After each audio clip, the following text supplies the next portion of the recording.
चलिए अब हम प्रश्नावली 3.3 NCERT का NCERT क्लास 10th का जो मैथ है उसका 3.3, इससे पहले हम 3.2 और 3.1 का वीडियो बना चुके हैं और प्लस में डाल दिए हैं, और अब हम शुरू करेंगे 3.3 को। ठीक है,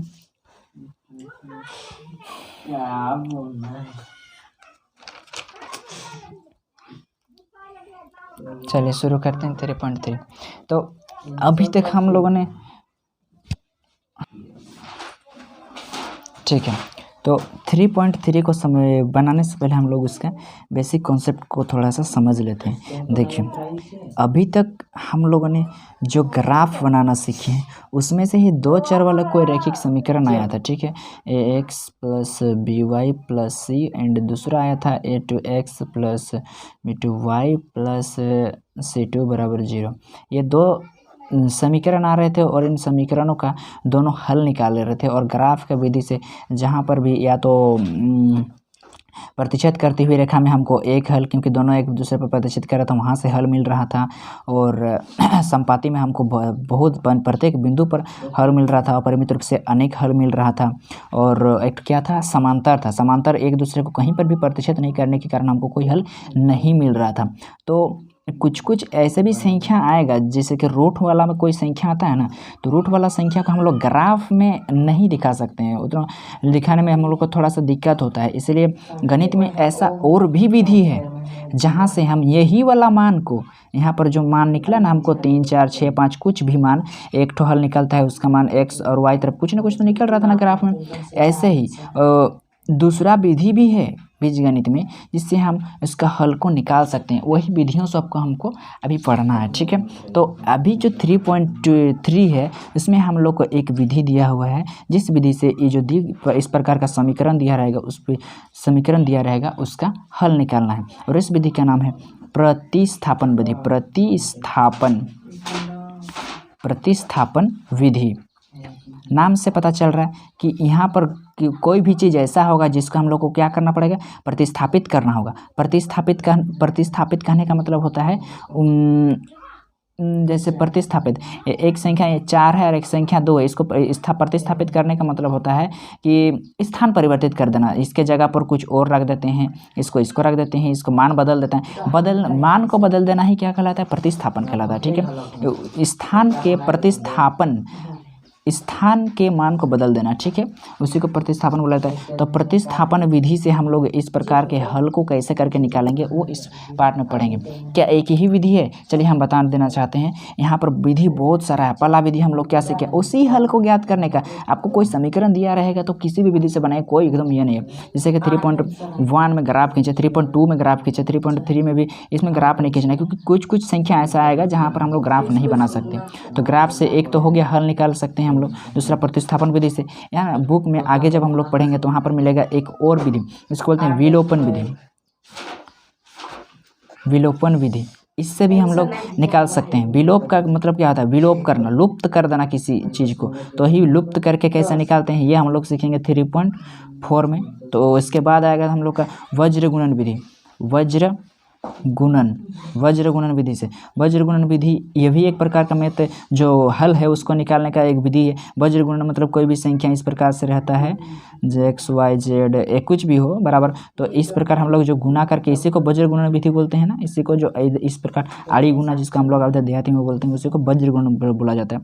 इस वज्र गुणन विधि से निकालना, तो कोई कितना विधि हो गया, एक विधि ग्राफ है, दूसरा विधि प्रतिस्थापन से, तीसरा विधि विलोपन विधि से, तीसरा वज्र गुणन विधि से। ये तीनों 4 प्रकार का विधि है। यहाँ से हम लोग किसी 2 समीकरण का एक हल निकाल सकते हैं। ठीक है, तो हम लोग ग्राफ सीख लिए, अब हम प्रतिस्थापन को सीखेंगे। जैसे कि हम कोई भी एक क्वेश्चन ले लेते हैं, कोई भी हम उदाहरण का ही उठा लेते हैं, कोई भी एक क्वेश्चन को।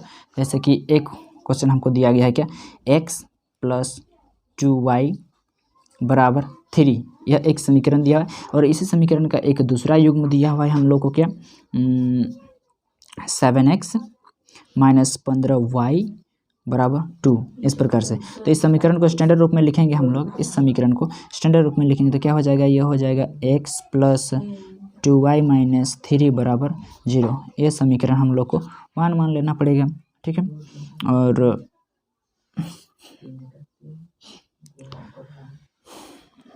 यह समीकरण 1 हो गया, ठीक है।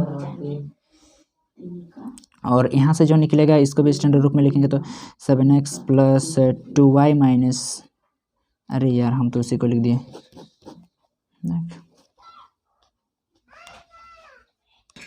चलिए अब हम कोई एक उदाहरण लेते हैं और इसको समझते हैं प्रतिस्थापन विधि को कैसे हल किया जाता है। एक उदाहरण हम ले लेते हैं, उदाहरण 7 को, ठीक है। उदाहरण 7 को ले लेते हैं जिसमें दो समीकरण हम लोग को दिया गया है, क्या क्या, ये x प्लस 2y बराबर 3, यह एक समीकरण दिया हुआ है। दूसरा समीकरण हम लोग को दिया गया है क्या, ये जो 7x minus 15y equal to 2, ये दूसरा समीकरण दिया गया है। लेट्स हम मान सकते हैं इसको, इस समीकरण 1 और इसको मान सकते हैं समीकरण 2। अब प्रतिस्थापन विधि में क्या करना पड़ता है, सबसे पहले समीकरण 1 से काम हम लोग कहाँ से शुरू करेंगे, समीकरण 1 से। हम धीरे धीरे हल कर रहे हैं, इसको समझ में आएगा जरूर।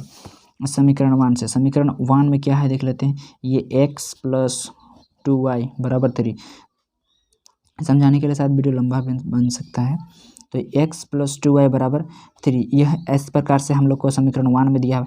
इसमें से प्रतिस्थापन करना है किसी का मान को, या तो x का मान, मतलब ये दोनों में से x y में से या तो x को इधर रखो, नहीं तो y को इधर रखो, बाद बाकी सबको क्या करेंगे हम लोग उस पार भेज देना पड़ेगा।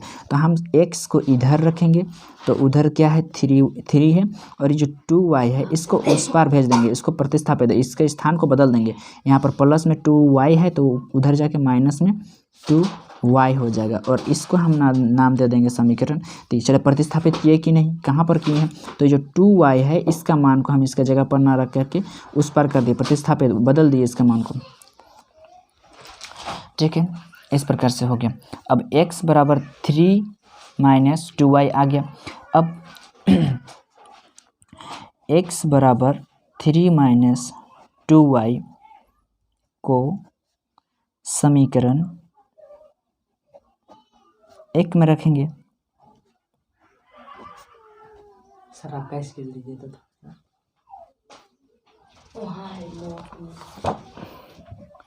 समीकरण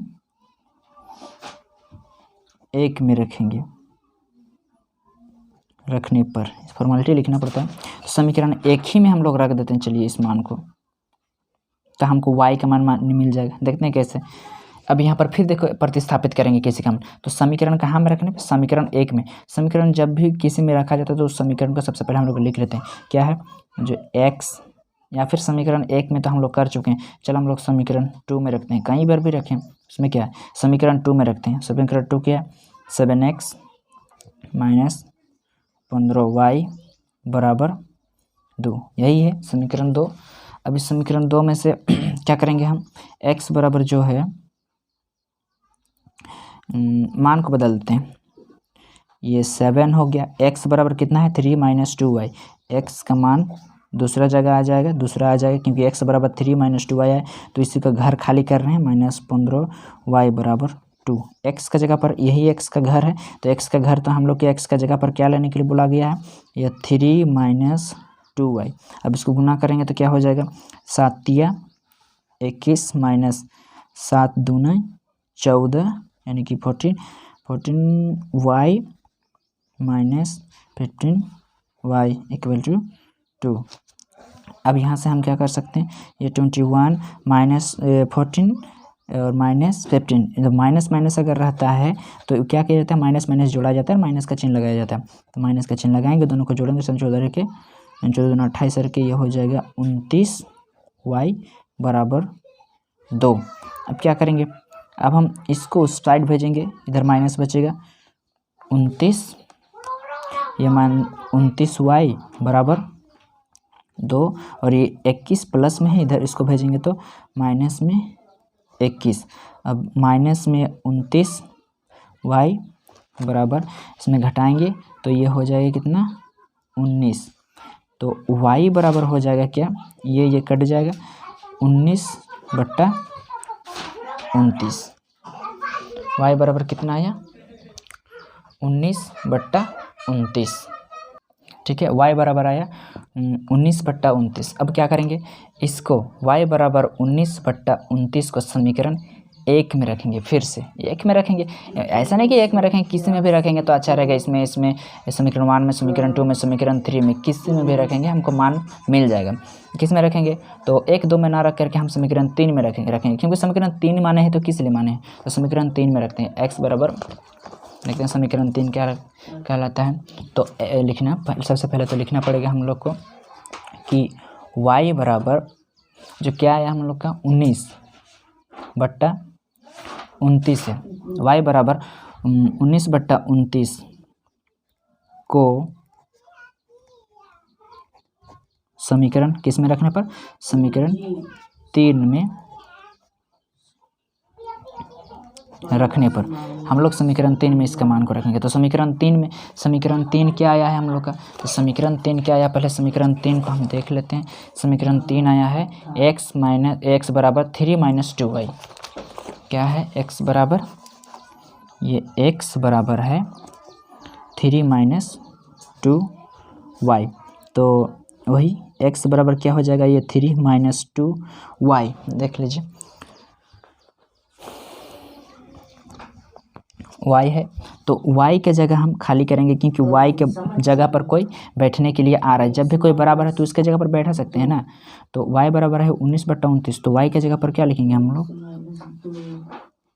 19/29। ये जो घर खाली किए हैं ब्रैकेट, वो y का घर है। y के जगह पर हम लोग देखो हर एक जगह पर मान को प्रतिस्थापित कर करके मान को निकाल रहे हैं, इसीलिए इस विधि का नाम दिया प्रतिस्थापन विधि। ठीक है, तो ये x बराबर क्या आएगा 3 - 19 दूनी 38/29। इसको अगर हम लोग लॉसो विधि से इसका मान निकालेंगे तो क्या हो जाएगा, भिन्न घटाव करेंगे तो ये 29, दोनों का लॉसो 1 29 29 29 दिया 3 9 लॉसो तो आता है, भिन्न जो घटाव तो आता है सबको। 3 9 27 के साथ हाथ में 2, 3 दूना 6 और 2 8 -38। ये x का तरफ तो x ही आएगा। अब इसको करेंगे हल तो क्या हो जाएगा, देखते हैं 17 में से 8 घटाएंगे तो 8 दूनी 16 17 यानी कि 9 होगा। यहाँ पर बचा 7 में से 3 घटाएंगे तो क्या होगा 4 के 7 4/29। तो इस प्रकार से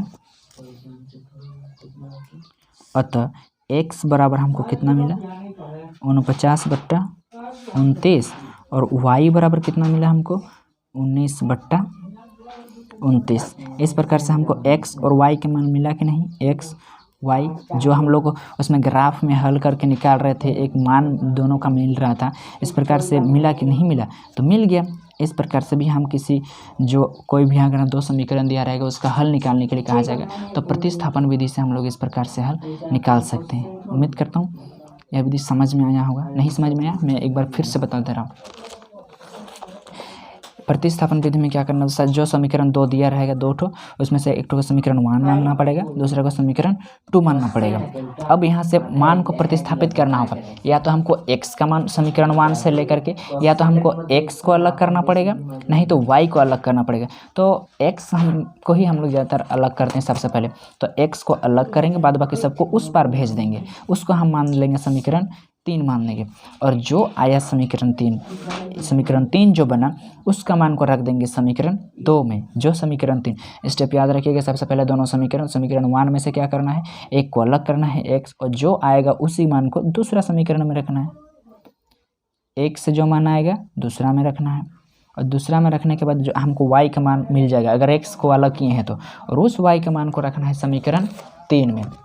उस y के मान को रखना कहाँ है, समीकरण 3 में रखेंगे तो वहाँ से हमको मिल जाएगा x का मान, x का वैल्यू वहाँ से मिल जाएगा, और इस प्रकार से x और y का वैल्यू हमको मिल जाएगा। स्टेप क्या क्या है, सबसे पहला स्टेप 2 समीकरण हम लोग को दिया रहेगा।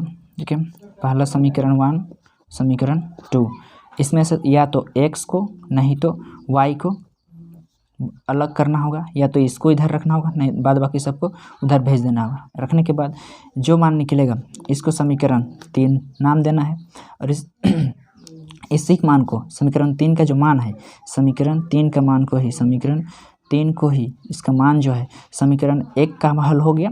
अब इसको दूसरा बार में रखना है, ये दूसरा स्टेप था। ये तीसरा स्टेप क्या करना है, इसी को समीकरण 2 में रखना है। 2 में रखेंगे तो हमको यहाँ से मिलेगा x का मान। x का मान मिलने के बाद फिर चौथा स्टेप में कहाँ जाना है, इस मान को रखना है समीकरण 3 में। समीकरण 3 में देखो, सबसे पहले समीकरण 1 में, समीकरण 1 से कोई निकलेगा उसको रखना है समीकरण 2 में। समीकरण 2 में जो मान मिलेगा उसको रखना है समीकरण 3 में। समीकरण 3 को ही जो मान निकलेगा उसी को नाम देना है समीकरण 3, और उसी को समीकरण 2 में रखना है। 2 में रखने से x का मान निकलेगा, और x का मान निकलेगा उसको समीकरण 3 में रख देंगे तो y का मान निकल जाएगा, और इस प्रकार से हमको जो हल है वो मिल जाएगा। यहाँ पर हम बार बार मान को प्रतिस्थापित कर रहे हैं। किस विधि से इसका हम लोग निकाल रहे हैं, देखो ये 2 चर वाला रैखिक समीकरण को हम लोग प्रतिस्थापित करके 1 चर वाला रैखिक समीकरण के रूप में ला रहे हैं, है कि नहीं। ये देखिए, ये 2 चर वाला रैखिक समीकरण है, लेकिन 2 चर वाला रैखिक समीकरण को एक विधि से 2 चर वाला रैखिक समीकरण को एक ही चर वाला रैखिक समीकरण के रूप में ला रहे हैं, और एक चर वाला रैखिक समीकरण को अलग कर देते हैं, ठीक है। अब कुछ कुछ ऐसा भी होता है